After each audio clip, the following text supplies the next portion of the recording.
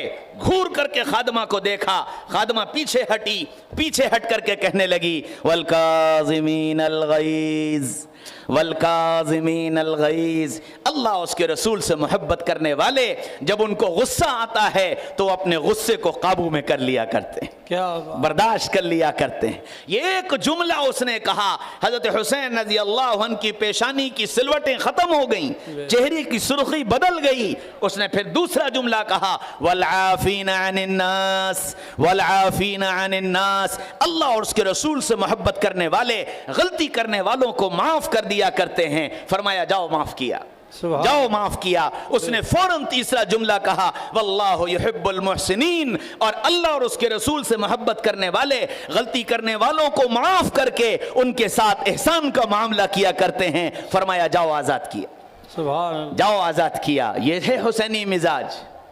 جی میرا غصہ کیسا ہے؟ میری ناراضگی کیسی ہے؟ ہاں میری بات نہیں مانی گئی، سالوں بول چال بند، میری شادی میں نہیں آئے، سالوں بول چال بند، مالک نہیں، نوکر نہیں، رشتہ دار، بھائی بھائی سے ناراض، بھائی بہن سے ناراض، بہن بھائی سے ناراض، باپ بیٹے سے ناراض، بیٹا باپ سے ناراض، اور اس ناراضگی میں مقدمہ کرنے کو تیار ہے، معاف کرنے کو تیار نہیں۔ جی کوٹ کچہری تھانہ کرنے کو تیار ہے، معاف کرنے کو تیار نہیں۔ یاد رکھو تم اگر معاف نہیں کرو گے تو اللہ بھی تمہیں معاف نہیں کرے گا۔ بے شک، تم اگر یہ چاہتے ہو کہ اللہ تمہیں معاف کر دے تو تم بھی بندوں کو معاف کرنا سیکھو۔ حضرت حسین یہ پیغام دے کر کے گئے بے شک، کہ معاف کرنے والے بنو، معاف کرنے والے بنو، اپنی زبان سے کسی کا دل نہ دکھاؤ، زبان سے میٹھے بول بولو۔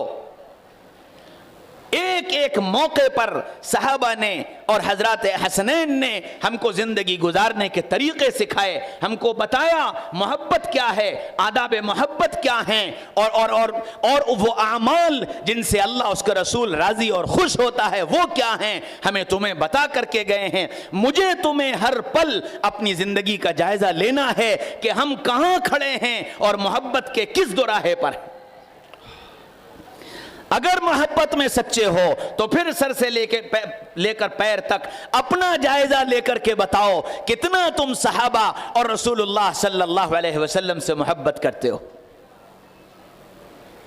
10 روزہ جلسہ، 10 دن کے پیغامات، الگ الگ علماء، اور 10 دن میں 20 بیانات۔ اللہ اکبر، کوئی انتہا ہے؟ کیا کیا سنایا گیا، کیا کیا بتایا گیا۔ میں ایک چھوٹی سی بات پوچھتا ہوں، صرف چھوٹی سی بات، اسے امتحان مت سمجھنا، امتحان مت سمجھنا، بلکہ اس لیے پوچھ رہا ہوں کہ میرے تمہارے اندر احساس پیدا ہو جائے، احساس پیدا ہو جائے۔ میں نے آپ سے گزشتہ سال یا اس سے گزشتہ سال ایک وعدہ کروایا تھا کہ چاند کی پہلی تاریخ سے قرآن شروع کرو گے اور 30 تاریخ کو قرآن پورا کرو گے. جی اس مجمع میں ہاتھ اٹھا کر کے بتاؤ کتنوں نے کیا؟ جی ماشاءاللہ ماشاءاللہ الحمدللہ قبول ہے. حضرت ہم ایک مرتبہ نظام الدین ہندوستان کے جوڑ میں تھے. حضرت مولانا اظہار الحسن صاحب رحمۃ اللہ علیہ کارگزاری لے رہے تھے. تو کارگزاری میں صوبوں کی کارگزاری آ رہی تھی کہ جی اتنا کام ہوا، اتنا کام ہوا، اتنا کام ہوا. جب سب کی کارگزاری ہو گئی تو حضرت مولانا اظہار صاحب رحمۃ اللہ علیہ نے فرمایا کہ تم سب جتنا کر کے آئے ہو اگر پورے عالم پر نگاہ ڈالو تو ابھی تم نے کام کا 1 ذرہ کیا ہے. اللہ تم سب جتنا کر کے آئے ہو عالم پر اگر نگاہ ڈالو تو اس عالم کو دیکھتے ہوئے تم نے ابھی کام کا 1 ذرہ کیا ہے. اللہ لیکن تم نے ماشاءاللہ اتنا کر لیا. تم سب آ کر یہ کہتے، سارا ملک آ کر یہ کہتا کہ 4 مہینے ہم سب نے محنت کی، 1 آدمی نمازی بن گیا. ہماری محنت کامیاب تھی، سبحان اللہ. کیا ہماری محنت کامیاب تھی. میرے بھائیو، دوستو، عزیزو، بزرگوں، اگر 4 آدمی بھی اس پر عمل کرنے والے بن گئے تو ہم یہ سمجھتے ہیں کہ جلسہ کامیاب ہو گیا. لیکن دوسری طرف یہ سوچو کہ یہ اتنا بڑا مجمع کم از کم 80% مجمع وہ ہے جو پچھلے سالوں میں بھی موجود تھا، جی جس نے میری زبانی یہ بات سنی تھی اور یہاں بیٹھ کر اللہ سے وعدہ کیا تھا. بتاؤ اس وعدے کا کیا ہوا؟ جی ایسی کتنی باتیں، کتنے وعدے آنے والے علماء نے آپ سے لیے ہوں گے، آپ سے کہا ہوگا. ان وعدوں کا کیا ہوا؟ کیسی ہے ہماری محبت حضرات حسنین سے؟ کیسی ہے ہماری محبت محمد الرسول اللہ سے؟ جو آتا ہے اور جو کہتا ہے کیا اس میں اس کا خود ذاتی فائدہ ہے؟ وہ جو کہہ رہا ہے اللہ اس کے رسول کی محبت میں کہہ رہا ہے. جو کہہ رہا ہے میری تمہاری آخرت کے بنانے کی فکر میں کہہ رہا ہے. اس کی اہمیت ہمارے نگاہ میں نہیں رہ گئی. اس کا مطلب یہ ہے کہ ہم یہاں صرف امتحان لینے آتے ہیں. فلاں کا بیان ایسا، فلاں کا بیان ایسا، وہ زیادہ اچھے، وہ کم اچھے. میرے بھائیو، دوستو، عزیزو، بزرگو، اگر اس نیت کے ساتھ بیانات سن رہے ہو تو یہ ہمارے لیے بھی وبال ہے اور آپ کے لیے بھی وبال ہے. جی یہ مجلس اس لیے سجائی جاتی ہے کہ یہاں سے توبہ کر کے اٹھو، زندگی بدلنے کے فیصلے لے کر کے اٹھو، کچھ عزم، کچھ ارادے لے کر کے اٹھو کہ ہم کو یہ کرنا ہے، ایسے کرنا ہے، اتنا کرنا ہے. اگر کچھ ارادہ لے کر کے جا رہے ہو تو آپ کا آنا بھی کامیاب، میرا آنا بھی کامیاب، میرا کہنا بھی کامیاب، آپ کا سننا بھی کامیاب. اور اگر کوئی عمل کا، عزم کا ارادہ نہیں ہے، صرف مزے لینے ہیں، کان کا نشہ ہے، تو کل قیامت کے میدان میں یہ مجلس میرے تمہارے خلاف گواہ بن کر کھڑی کی جائے گی بے شک. کہ تم کو یہ سب سنایا گیا، یہ سب بتایا گیا، پھر تم نے کیا کیا. محبت کسے کہتے ہیں اس کو سمجھو. صحابہ نے سمجھایا.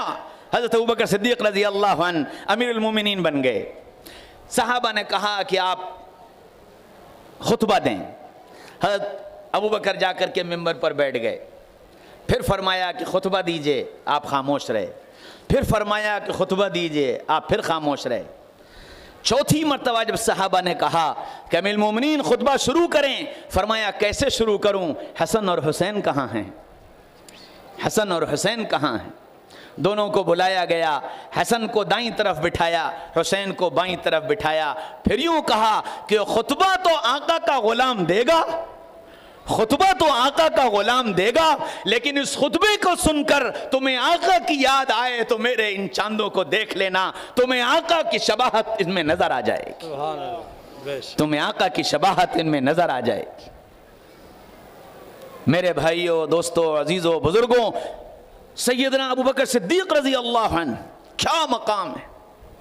دنیا میں جتنا دین اور جتنے دین پر عمل کیا جا رہا ہے اور کیا جائے گا، یہ سب کا سب اجر سارے صحابہ کو ملے گا. بے شک. دنیا میں جہاں بھی جو بھی جتنا بھی عمل کیا جائے گا اس سب کا اجر تمام صحابہ کرام کو ملے گا. بے شک. اور تمام صحابہ کرام اور میں اور تم جتنا عمل کریں گے اس سب کا اجر اکیلے ابو بکر کو ملے گا. سبحان اللہ. اکیلے ابو بکر کو ملے گا. کیا کہنے. اللہ نے اس مقام پر رکھا ہے سیدنا ابو بکر صدیق رضی اللہ عنہ کو. بے شک بے شک.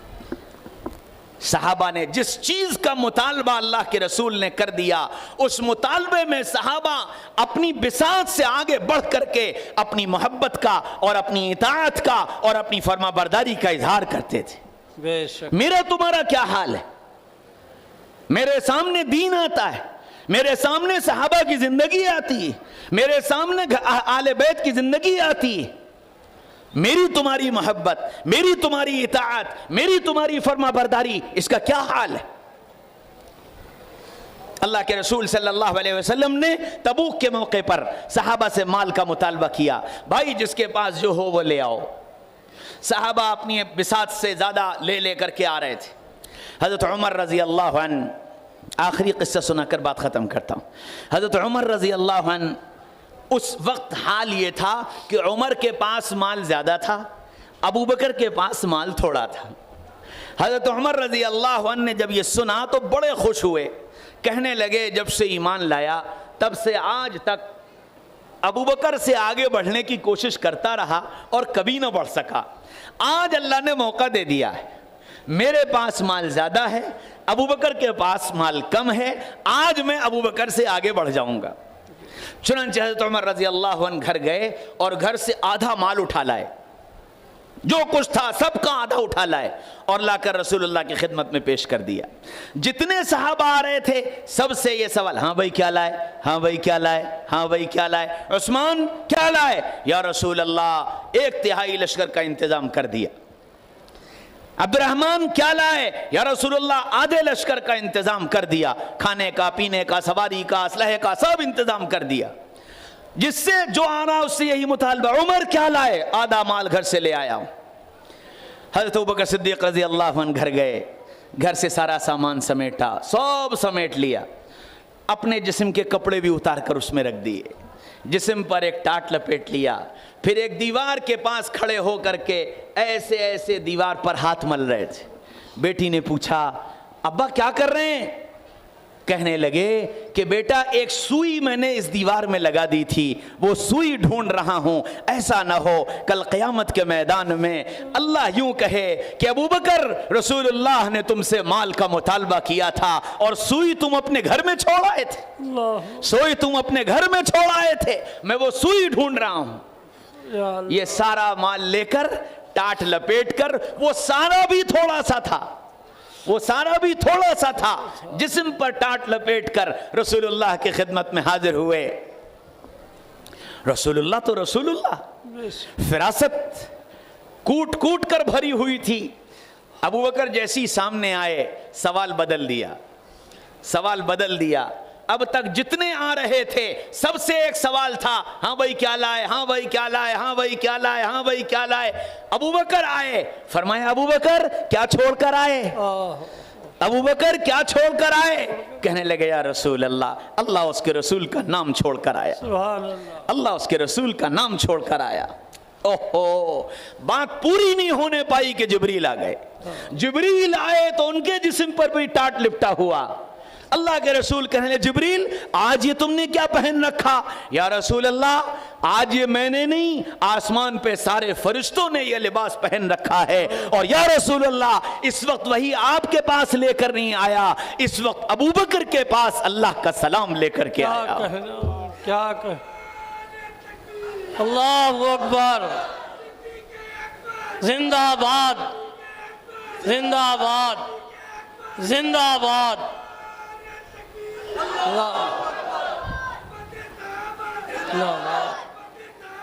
زندہ باد, زندہ باد.